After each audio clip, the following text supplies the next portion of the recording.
gauche et d'autres choses à droite, nous allons immerger dans les abysses et petit à petit découvrir les écosystèmes et la biodiversité marine qui s'y cache. Ça vous va? Allez, c'est parti. Bonjour monsieur. Bonjour.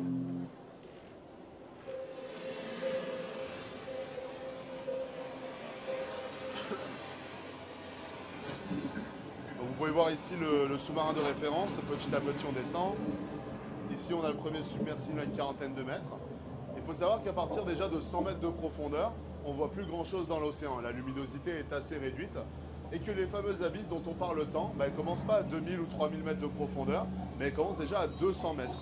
Avec des espèces qu'on connaît quand même plutôt pas bien. Les raies mantas, des requins, des tortues de mer. Finalement, des espèces qu'on voit assez souvent sur les zones côtières. On peut aussi croiser évidemment à 200 mètres des baleines qu'on peut voir juste au-dessus. Ou encore sur les côtés juste ici.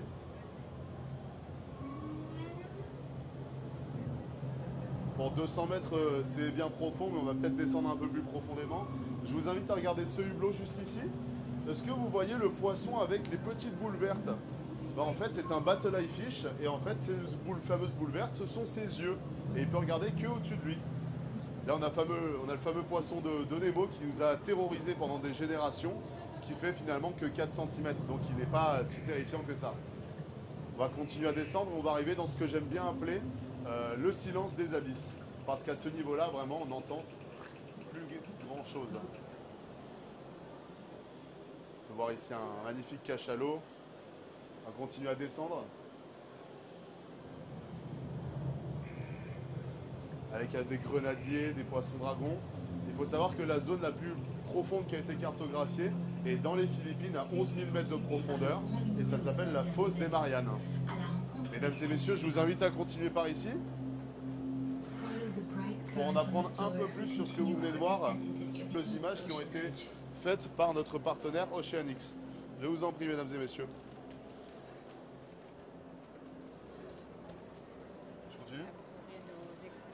Rapidement.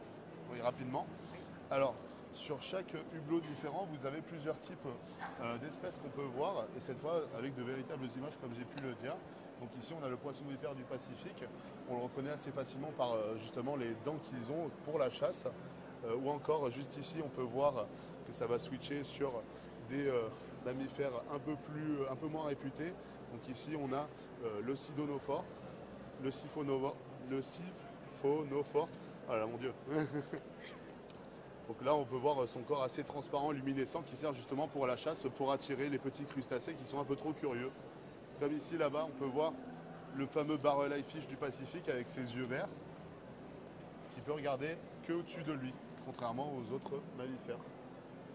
Ici, on peut voir un petit point noir juste en haut. En fait, ce point noir, c'est un bateau de Oceanix qui fait 87 mètres qu'on pourra voir en maquette juste après.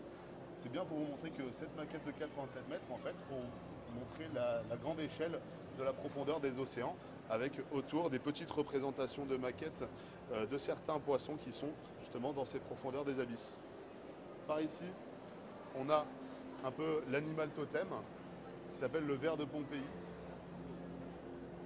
qui vit vraiment dans des conditions extrêmes, avec qui vit au sommet des cheminées hyper hydrothermales, là où vraiment l'eau est surchauffée.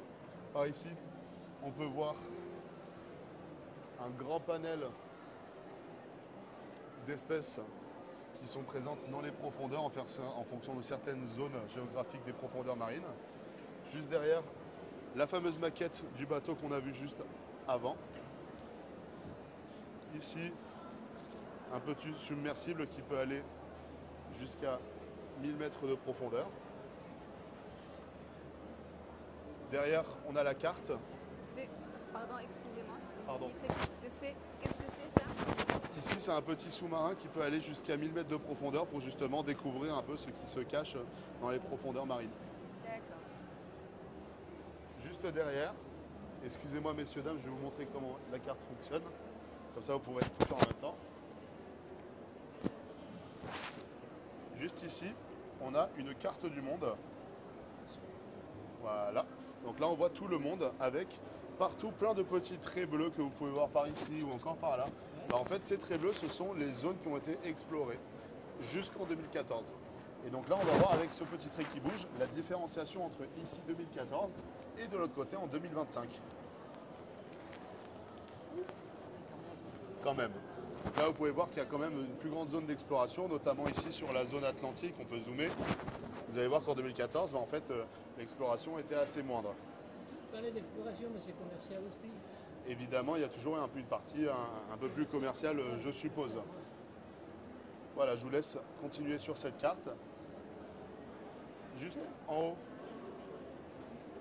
on a les partenaires qui ont permis justement de mettre en place ce pavillon, notamment le partenaire principal qui est Oceanix, juste ici, qui a fourni toutes les images et toutes les informations qui sont présentes sur ce pavillon.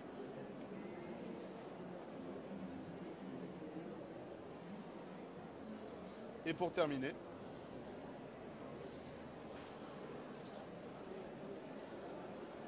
ici on a un petit questionnaire avec l'intelligence artificielle pour apprendre un peu plus sur les espèces qu'on a vues en amont.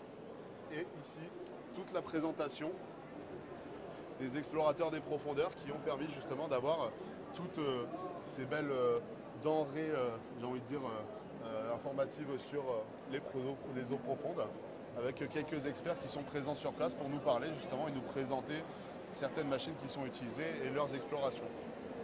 Je vous remercie. Merci beaucoup à vous. J'ai oublié de vous demander de vous présenter.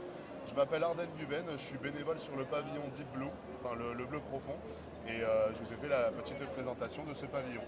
Super, merci beaucoup. Merci à vous.